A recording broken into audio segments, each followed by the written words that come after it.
It is 1938, and the pace of history is accelerating. The continent of Europe spirals towards war with an ever-increasing, ratcheting tension. 20 years previously, World War I had ended. The war to end all wars had been the product of deep tensions between the nations of the continent. The new nation in Europe, Germany, the most powerful, the most populous, the most industrious, jostled for its place as a great power. The older great powers, France, Russia, and Great Britain, resented the newcomer. Rivalries and resentment burst into a terrible war. Europe was to mourn the loss of an entire generation of the young, of the best, and the bravest. When the war ended, it ended not cleanly, not finally, not decisively, but in a way that meant a major war would soon return to Europe. Germany collapsed in defeat, but remained the largest, the strongest, and the most powerful nation-state in Europe. Germany believed its army had not been defeated. The German people had not seen their country invaded. Their cities, their towns, their countryside was not devastated. Germany's soldiers had marched home in good order, not as pathetic defeated rabble. The myth grew of a stab in the back, of betrayal by enemies within Germany. The peace treaty of Versailles was not a peace settlement. It punished Germany with loss of territory. It punished with reparations, tremendous sums of money that were to pay for the war, pay to rebuild France, pay the debt European countries owed to their American ally. It punished Germany by destroying the nation's proud armed forces. The German army was to be a fraction of its pre-war strength and deprived of the most modern weapons. The settlement did not destroy Germany as a threat, as a rival, and it provided Germany with yet new grievances. The new map of Europe created a patchwork of small, weak countries on Germany's eastern border, countries with which Germany now had scores to settle.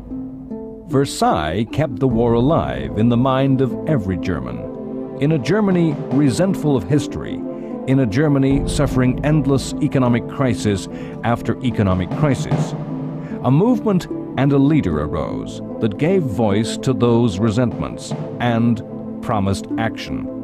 A movement that promised rescue. A leader who promised redemption and renewal of German destiny. Hitler and the Nazis rose to power through the structures of German democracy and then abolished those same freedoms. Nazi Germany proceeded to systematically destroy the post-World War I settlement and the structure it defined for Europe. All over the continent and all over the world, the pace of change, the flow of events accelerated.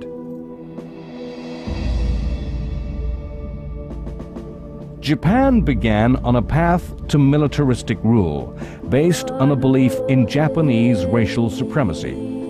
The Second World War really beginning perhaps in 1937 with Japan's brutal, furious, and avaricious attack upon China. War returned to Europe in Spain as the Civil War tore the nation limb from limb.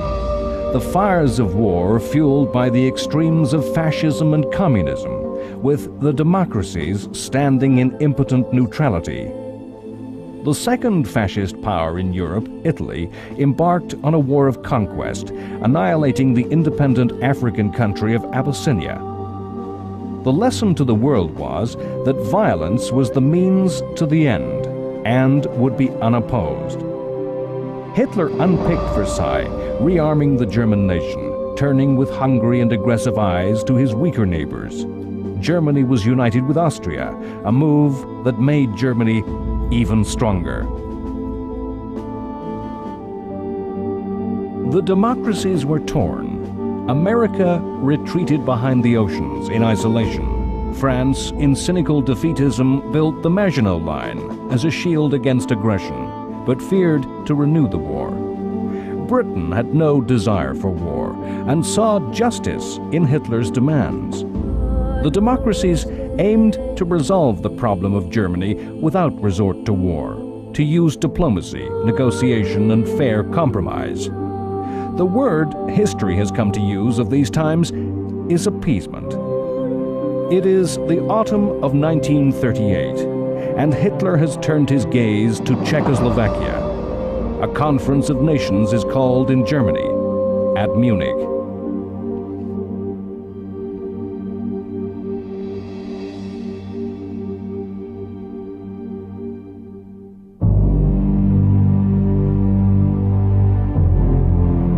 After the Anschluss, all of Europe knew that something else was going to happen, and knew that Czechoslovakia was going to be that something else. In October 1938, the leaders of the great powers of Europe gathered at Munich in Germany for what was perhaps the first modern summit meeting. But this was no stately diplomatic conference held in a palace. The leaders flew to a conference held before the newsreel cameras of the world under the gaze of the public eye. The leaders speaking sound bites for the media. When I come back, I hope I may be able to say, as Hotspur says in Henry IV, out of this little danger, we pluck this flower safely. They met to resolve the problem of Czechoslovakia.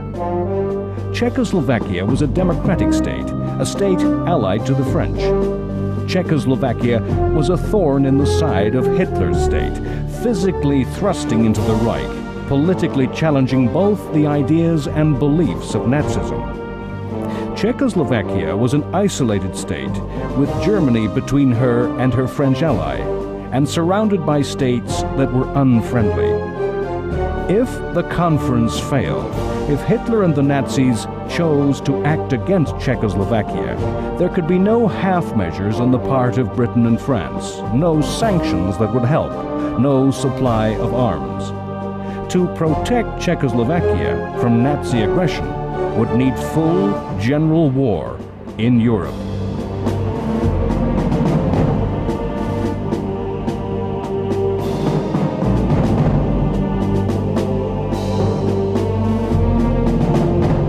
The nation whose future lay on the table at Munich had a modern army, but was not a fundamentally strong state politically. Czechoslovakia was not a state of Czechs. The modern democratic society contained minorities of Slovaks and Hungarians, and, above all, Germans, the Sudeten Germans, a 3 million strong minority living in the areas adjacent to Germany. The Austrian Anschluss set these people afire with excitement. They were aflame, ungovernable, stirred by a call of history, destiny, and blood. The citizens of Austria abandoned democracy for nationalism. The Germans of Czechoslovakia went the same way. Hitler did not foment the nationalism in the Sudeten Germans. He simply tapped into passion and desire that already existed. Of course, Hitler sought to liberate his fellow Germans, but he also wished to eliminate the Czech nation as an ally of the French and add Czechoslovakia's modern industrial economy to Germany. As the leaders gathered, both sides had differing goals. Both Hitler and Czech President Beneš wanted matters brought to a head.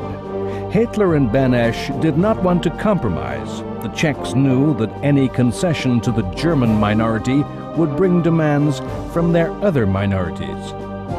Hitler wanted total success. The French and the British wanted a compromise. They did not want to risk war or humiliation. In negotiation, the British, led by Chamberlain, actually thought the Sudeten Germans were a minority whose rights were ignored by the Czechs. The French had an alliance with Czechoslovakia, an alliance the French made for French benefit, to threaten Germany with war on two fronts. Now they realized they were impotent to aid their ally, and desperately needed to avoid the humiliation of breaking their promises to the Czechs. Chamberlain reluctantly said, "If Germany did decide to destroy Czechoslovakia, I do not see how this can be prevented." The objective of Britain and France at Munich was not to restrain Germany, not to counter Hitler's ambition. It was to make the Czechs give ground, to make concessions that would prevent a general European war. The Czechs aggressively opposed concession. At one point, in the spring of 1938, they had mobilized their entire army and placed it against the German border, terrifying Britain and France. All throughout the summer of 1938, the great powers of Europe had circled round each other, guessing each other's intentions. Benesch thought that by defiantly raising the stakes, he could make Britain and France threaten war, and so make Hitler back down. Hitler, knowing Britain and France's reluctance to go to war, insisted on having his way, rejecting compromise after compromise, angrily accusing the Czechs of attempting to ethnically cleanse the Sudetenland, and insisted that the Sudeten people would only be safe as part of Germany. Chamberlain was certain of Hitler's good faith when the German promised that he had no further demands of Czechoslovakia than the liberation of the Sudeten Germans. The issue came to head with the international summit meeting held at Munich on September 29th. Hitler made no demands at this meeting. He waited for the proposals to be offered. The Anglo-French offer to Hitler was everything he asked, the Sudetenland to be incorporated. Chamberlain firmly believed that the incorporation of the Sudeten Germans was the right thing to do, and believed Hitler when he said that he had no desire to rule the Czechs. The Czechs were told that if they did not accept, they, the Czechs, would be responsible for the war and could expect no help. The Czechs signed, and the Sudetenland became part of the German Reich.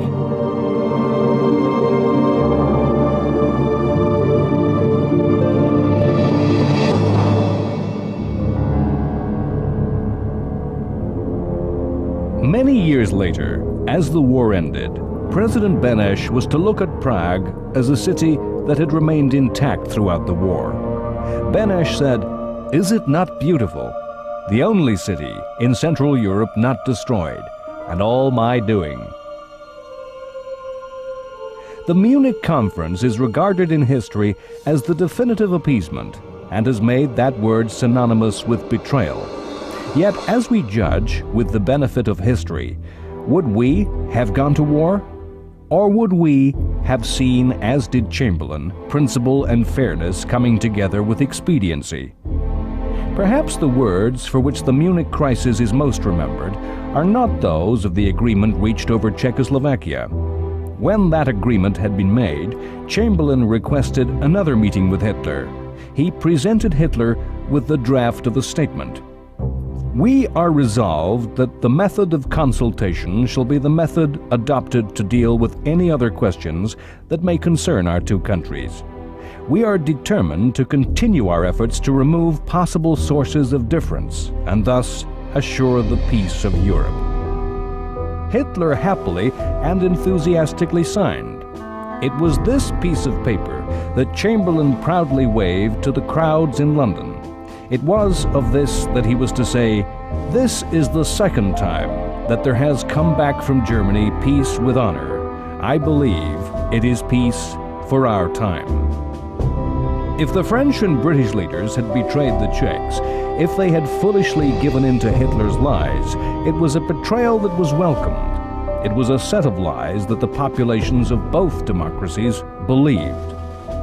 In the streets of London and Paris, crowds reveled in the news that war was not to return to Europe. In the Sudetenland, the German population equally enthusiastically welcomed the advancing and occupying forces of the Third Reich. The democracies thought Munich a new Versailles, an epoch-making event that would establish a new order in Europe, a new system of security and peace throughout the continent. A settlement that killed Versailles for good, removing the tensions, the mistrust and the resentment, replacing a European order directed at Germany and German ambitions with one that was based upon fairness and justice. Hindsight, knowledge of what follows, makes us see the whole affair as a fraud. The events at Munich were logical. They followed on from events which had gone on before. The French had abandoned each clause of Versailles without a fight. The French did not fear military defeat. They had absolute faith in the Maginot Line. But they saw no point in going to war over minor issues and abandoned their ally when it threatened to bring war. The United States was not present at Munich. In later years, America would congratulate itself at having had no part in the affair and condemn the other democracies. The lesson America drew in the medium term, when Munich went quickly sour, was that they should withdraw even more from world affairs. Yet Roosevelt's words on the agreement made by Chamberlain were simple: good man. It's a pointless speculation to wonder what if America had lent its weight to the cause of democracy at Munich. The Russians resolved that Britain and France could not be trusted as allies against Nazism, and that the USSR should seek an understanding with Hitler. Britain worked from a moral position. Britain's position was that Germany did have a moral right in the Sudeten territory. They saw the Europe that Munich created as a safer, more stable place. Once the authority of the Czech government was broken by the transfer of the Sudetenland, the state of Czechoslovakia fell apart along its own fracture lines. The Slovak minority came up with its own demands for independence and autonomy. The Nazis supported and patronized the Slovaks. The Czech government in Prague proposed occupying Slovakia with troops. Hitler promptly recognized the independence of Slovakia. The Czech state was destroyed, unviable. Hitler summoned President Hacha, Beneš's successor, and instructed him to sign away the independence of Bohemia, the rump of Czech lands, which on March 15, 1939, became a German protectorate. Britain's government did not see the German occupation of Prague as a break in the new order, supposedly established at Munich. As German troops brought Nazi rule to the Czechs, the British government held that the events simply proved that the Czech state was unviable, fractured by nationalities, and that Europe was made a safer place by its absence. Where the events really shifted, where history took a new path, was in a groundswell of public opinion. Perhaps in reaction to the joy of Munich, British attitudes in the streets, the views of ordinary people changed. Hitler would never be trusted again. The British media turned against appeasement and called for Hitler to be opposed. If we seek a pattern, a rationale for the way history unfolded in the 1930s, we can see that all Hitler's ambitions looked to the east, not to the west. Germany had lost territory to France in the west, Alsace and Lorraine, but there was no clamor for these areas to come under German rule. In the south, Germans lived in Italy, but there was no demand for a return of these lands. There was no call for southern Germans to return to the homeland. All the avarice, all the ambition was directed east, to Austria and Czechoslovakia. Hitler believed it to be the destiny of the German people to expand eastward. The peculiar Nazi view of the world envisaged a future world that was largely agricultural, and saw a German Aryan territory spreading out eastwards into living space, Lebensraum. This spreading of Germany would displace other peoples. Hitler saw this expansion as eastward into the vast spaces of Russia and the Ukraine. When the Nazi troops completed the annexation of Czechoslovakia on March 15, 1938, within days German diplomats renewed demands of Poland that the city of Danzig be returned to Germany, and that Germany be given a rail and road link to East Prussia, a German corridor across the Polish corridor. Danzig was a German city. The corridor was German land, lived in by Germans, given to the new state of Poland at the end of World War I. The Poles rejected the German demands out of hand. The British government almost immediately offered Poland an alliance. Previously, Britain had avoided making formal promises and commitments against the Nazis. The alliance, though, committed Britain, restricted the options open to the British government. France had made alliances in order to threaten Germany, but found itself in danger, not safer. Britain made its alliance as a gesture, as a warning to Hitler. It was a complete reversal of British foreign policy since the First World War. However, to what sort of country had Britain joined France in alliance? The lands which were occupied by Poland were territories fought over, shared and reshared by German states, Austria and Russia. The Polish government was not a democracy in the same mold as Britain or France. The Polish government was dominated by the military. The ruling party, the cleansing movement, attempted to dominate all aspects of Polish life. Poland was an aggressive country that sought to punch above its weight. It refused to contemplate a compromise. The Polish government was headed by men with the same appetites for bluff who gambled on intimidating opponents, as did Hitler.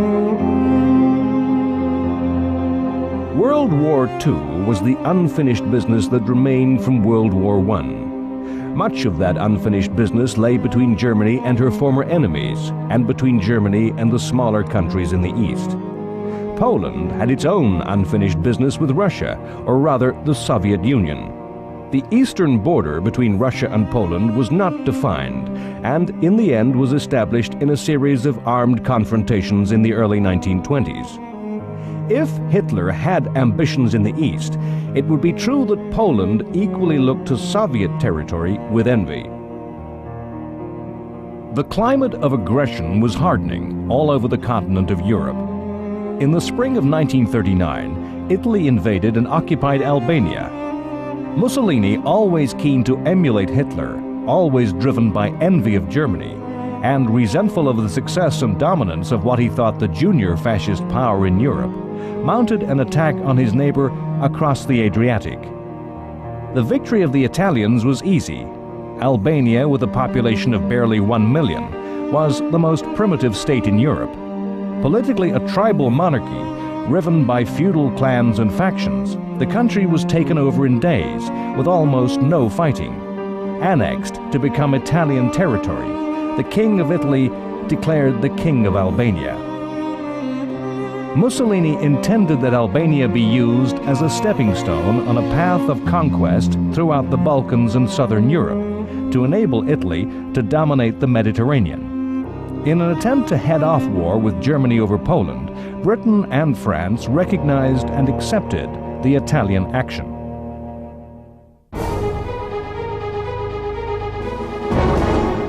In the steps to war in these last months of peace, the Soviet Union, so distant and removed from much of European affairs throughout the decade, became increasingly involved. If Hitler was the prime mover of war, the originator of the events that impelled the continent to conflict, it was Stalin that opened the door for Hitler to walk to war. With the conflict over the Polish corridor in Danzig, Hitler's aggression and ambition finally began to impinge on Stalin and the Soviet Union. Britain and France saw the Soviet Union as the key to deterring war against Hitler. British Prime Minister Chamberlain and French Premier Daladier knew that if Hitler chose to fight in Poland, their alliances with Poland would be of little practical help. Poland was as isolated as had been Czechoslovakia. They could not move forces into Polish territory. They could only threaten war from the west. Hitler might once more play a game of dare with Britain and France, challenging them to start general European war in order to save a faraway country whom they could not directly help. Britain and France knew that the Soviet Union could directly help Poland, and so war be averted. But Poland saw the Russians as bad, if not worse, than Hitler. They rejected any move that would bring Soviet troops into their territory.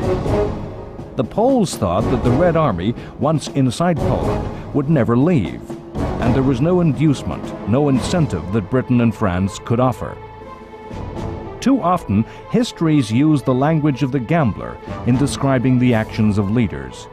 In Hitler's case, nothing could be truer. With the benefit of history, it is hard for us to remember that the leaders of all the powers in 1939 had little idea of what each other thought, to tell what we today call spin, propaganda, from what was truth. All through the summer of 1939, Hitler was involved in negotiations with Stalin. The negotiations were about nothing, were going nowhere. Neither Hitler or Stalin would say what they wanted. Both mistrusted each other. Both knew they represented political systems which were incompatible and could not coexist in peace. Then Hitler gambled. He revealed his ambition to attack the Poles and offered Stalin half of Poland. Stalin picked up the offer. Stalin was obsessed with territory and saw the extension of his border westward as a resolution of old scores and, in his paranoia, an insurance against invasion. A non-aggression pact was signed between German Foreign Minister Ribbentrop and his Soviet equal Molotov on August 22nd. This news shocked the world, and at a stroke all strategies of the British and the French were in ruins.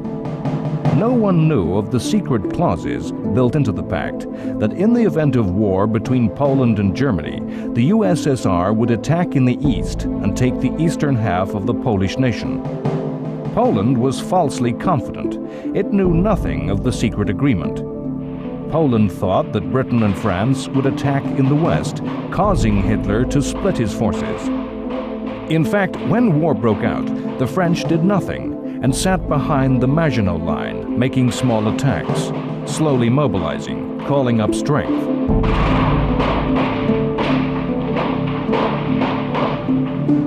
The British were organizing the movement of their army across the sea. Hitler gambled the French would not act in time and stripped the West of troops to bring overwhelming strength against the Poles. He planned a campaign so fast the French and British would be forced to watch helplessly as Poland was destroyed. Poland's army was outnumbered, outflanked, and obsolete in equipment. The Polish cavalry still used horses. There were virtually no tanks. Mostly obsolete aircraft had to counter a state-of-the-art Luftwaffe. On August 31st, Poland attacked Germany. In fact, German SS troops faked an aggression.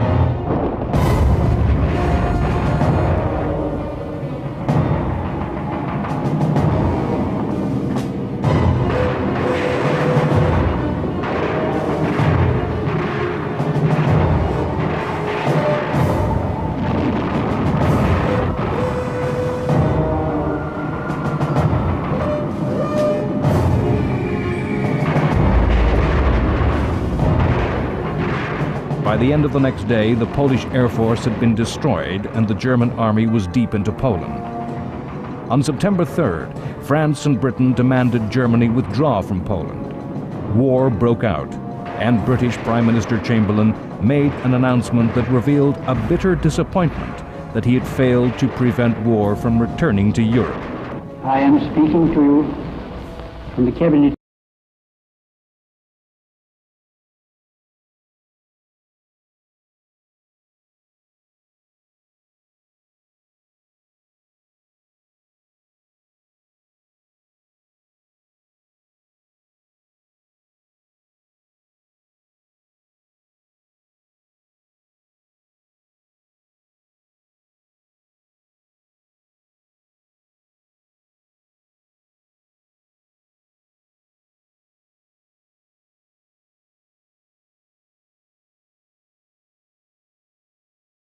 Germany.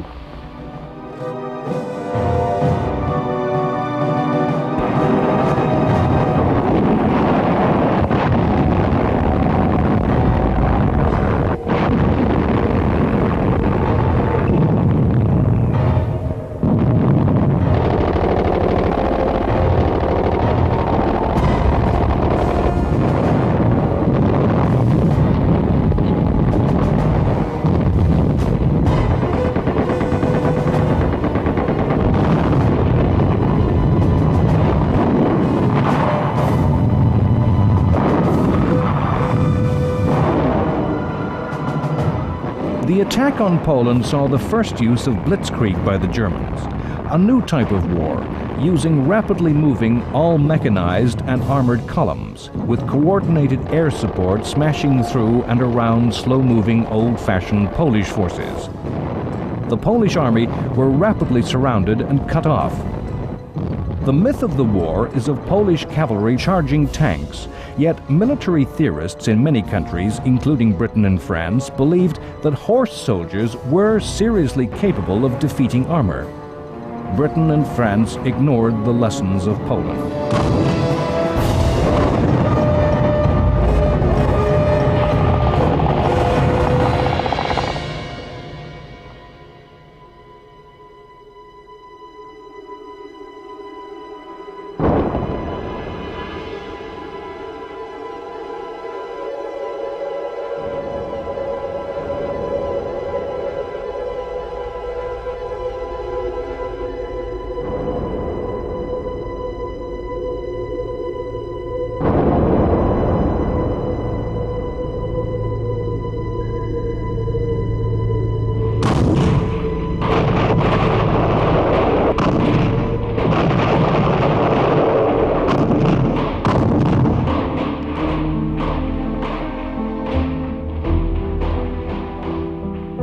By October 6th, all Polish forces had surrendered. Cynically, the Russians waited until it seemed certain that Germany would triumph, and finally moved on September 17th. The German victory was stunning.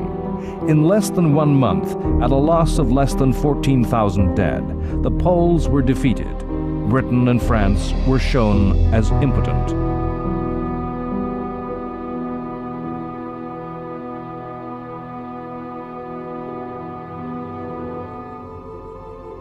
In the United States, President Roosevelt induced Congress to repeal an arms embargo, but the supply of arms was limited to cash and carry. Arms had to be paid for in hard cash and could not be exported in American ships. American public opinion was anti-Nazi and suspicious and fearful of Japanese ambitions in the Pacific, yet equally anti-war, the feeling of the ordinary American mirrored by the majority of Americans in public life. Charles Lindbergh, aviator and national hero, was an outspoken opponent of America having anything to do with a European war. America quietly hoped that Britain and France would somehow contain the Nazis and that some compromise could be worked out with Japan. In the tangle of events spreading out from Hitler's decision to attack was a single-page letter from Albert Einstein to Franklin Roosevelt. Einstein, the most eminent scientist of his day, German and Jewish, a refugee from Nazism, was the only scientist who could write directly to the president and be taken seriously. Einstein warned Roosevelt of Germany's plans to investigate the military uses of uranium, of the newly discovered atomic energy. He warned that in taking over Czechoslovakia, Germany had secured a rich uranium mine. This single letter was to bear fruit 5 years later over the Japanese cities of Hiroshima and Nagasaki. Germany's ally Italy stayed out of the war, remaining neutral. In March 1939, Italy and Germany had finally made a formal alliance, what Mussolini grandiosely called the Pact of Steel. The pact declared that either country was to come to the aid of the other if attacked, and gave Italy a free hand to direct strategy in the Mediterranean. As the pact was put into writing, the Italians signed on the verbal understanding that war would not come until 1943. It is a fact of history commonly lost that the pre-war relationship between Italy and Germany was not strong. Mussolini resented Hitler. The Germans thought Italy's imperial adventures ill-advised. Hitler had hoped that a war might start between Italy and France alone, which might distract and weaken France. The British and the French hoped from time to time to prize Italy and Germany apart. The two dictatorships had differences over the Anschluss with Austria. Had Mussolini offered an alliance to the democracies, they would have accepted. Hitler and Mussolini did come to have a strong personal regard for each other, but this was not something shared by the respective military and naval commanders, nor by the ordinary Italian and German. Italy's strategic interests lay in expansion and control of the Mediterranean, the Lebensraum of the Italians, what Mussolini referred to as Mare Nostrum, our sea. War came as a surprise, the pace of events overtaking world leaders. No country on either side was ready to fight in 1939, and all were taken unawares by the outbreak of war. Germany worked to a long-term plan. Hitler had come to power in 1933 and looked for a period of 10 years before rearmament was complete and the Austrian and Czech territories absorbed. Italy was not ready for war and saw in the Pact of Steel a guarantee of 5 years' peace. With the British and French declaration of war, the fighting spread across the world. Both countries were the center of worldwide empires. Britain was to call upon soldiers from Australia, New Zealand, Canada, and South Africa, the Dominions, self-governing members of Britain's family. These countries willingly and unhesitatingly declared war on Germany at the same time as Great Britain.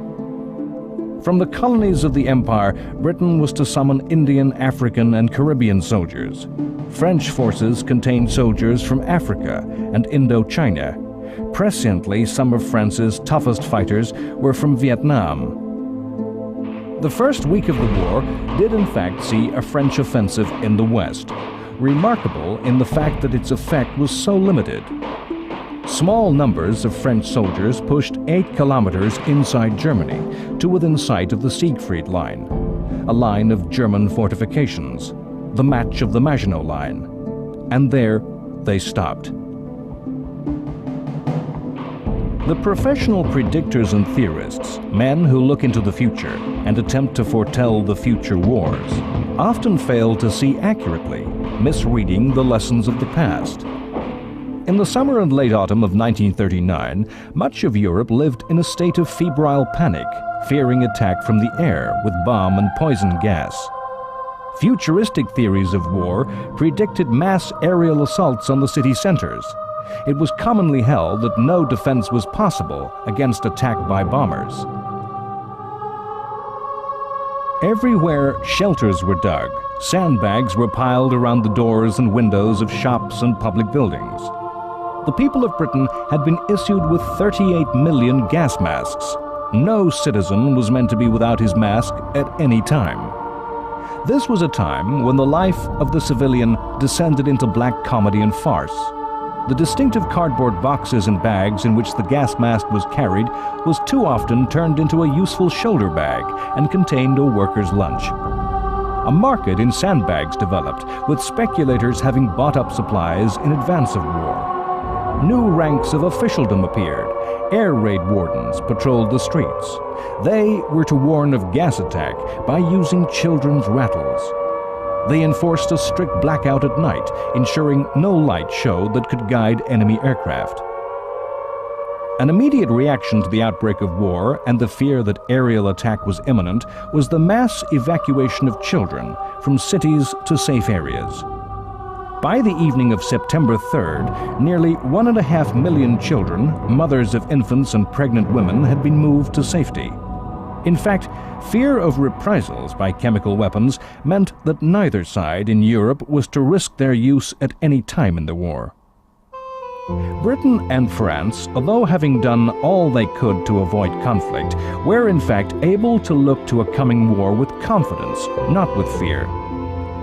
The subsequent history, collapse and rout that filled the following years clouds our judgment to the fact that as Britain and France mobilized, called up their reserves, marshaled and equipped their troops, the numbers made war in 1939 appear a risky undertaking for Germany. If the leaders of Britain and France laid out their relative strengths on paper, they could sleep easily. Counting the armies already in the field, Britain and France could more than match Germany's strength when fully mobilized, with all reserves called up. Britain and France combined could count on a total of 3 million to Germany's 2.5 million. Even though Poland's 2 million strong army had crumbled and Germany could now bring all its strength to the Western Front, Britain and France could feel confident. The British Royal Air Force and the French Air Force combined were the equal in number to the Luftwaffe. Of course, Britain liked to see itself traditionally as a great naval power. The concept of the alliance with France was that the Royal Navy would impose a naval blockade upon Germany, while the bulk of the fighting on land was to be performed by the French army. The Royal Navy was then the largest in the world. The British Navy's corps of decisive weapons were 15 large armored battleships and battlecruisers, 7 aircraft carriers, and over 50 submarines. France, Britain's traditional naval enemy, had a fleet of 9 battleships and over 70 submarines. Germany's navy was small, 5 battleships and 50 U-boats. In World War I, the war at sea had played a hidden part in the war.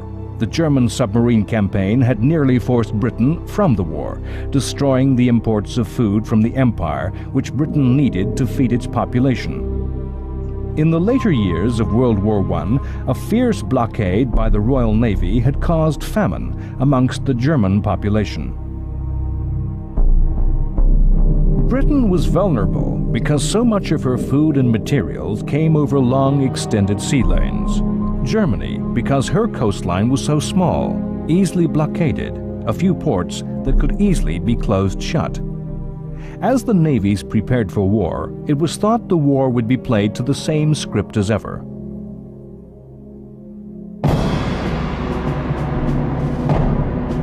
The pride of navies everywhere was the battle fleet, a fleet of large, fast, heavily armored and heavily gunned battleships. The number and size of these vessels was taken as a measure of the virility of each nation. On these measures, the cards were stacked heavily against Germany. In World War I, the battle fleets of Britain and Germany had met for only a few hours. No lesson had been learnt as to the value of the big gun ship. In between the wars, the size of the fleets and the size of the ships in those fleets were limited by international treaties. The coming war was to show that the battleship was no longer the capital ship, the decisive weapon of naval warfare. Aircraft were to make these ships too vulnerable to attack. A few cheap aircraft made on the production line in weeks could easily destroy a major warship that could take years and massive sums to rebuild. But this was not clear in 1939. Only some navies realized the true value of aircraft and the aircraft carrier. In the long-term plans of Germany, a series of large warships, such as the Bismarck, were built to threaten Britain. Aircraft carriers were built for some future war against the USA.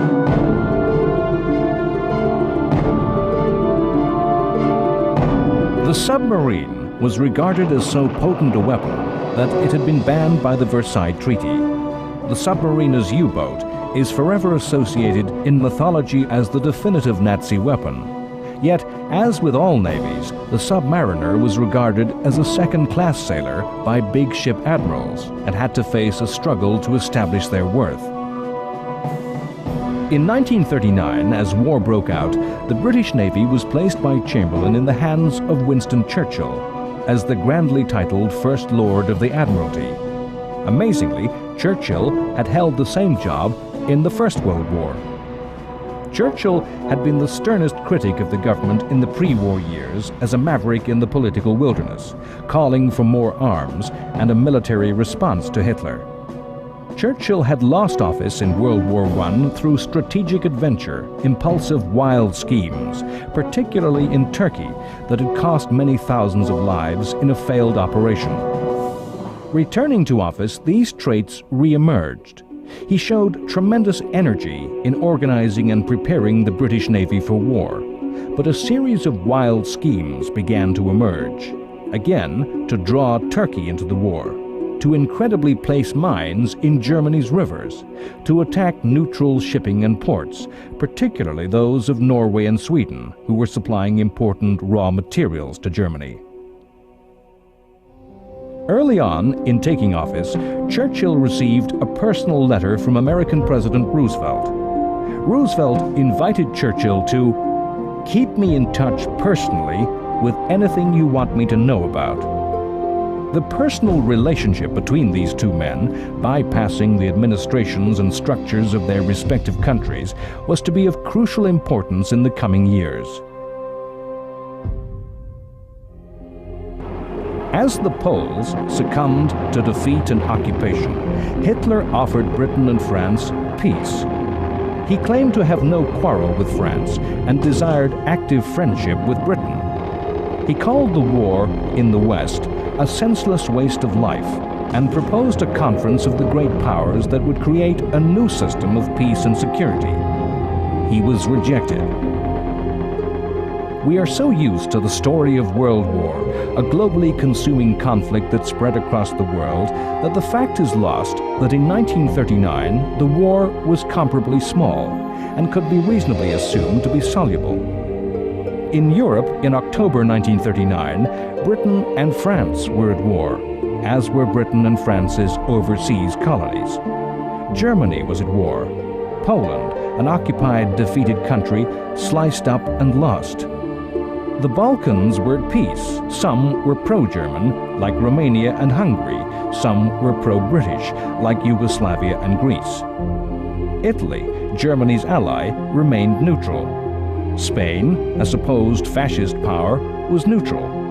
Belgium and the Netherlands were neutral. All of Scandinavia was neutral, yet were key suppliers of raw materials to the Nazis. Soviet Russia trusted implicitly in the new relationship with Nazi Germany and believed itself safe from attack and was neutral. America was neutral. Far away in China, another set of tensions and envy, not related to Europe's problems, had brought a savage war that had been raging for 2 years. These wars were yet to join up into a world war. In Poland, a new order rapidly came into force. The map was redrawn. The Soviet Union moved west, Germany moved east. In holy Polish lands, those occupied by Germany and Russia, a fearful night of occupation descended. Soviet forces imposed a communist rule. All those prominent in the old regime disappeared. Over 4,000 of Poland's army officers died in a bloody massacre by the Soviets. In German-occupied Poland, a brutal regime lay across the land. Nazism's racial theories held the Poles as subhuman. Poland's large Jewish communities became the victims of the Einsatzgruppen, special SS squads designed to solve the Jewish problem.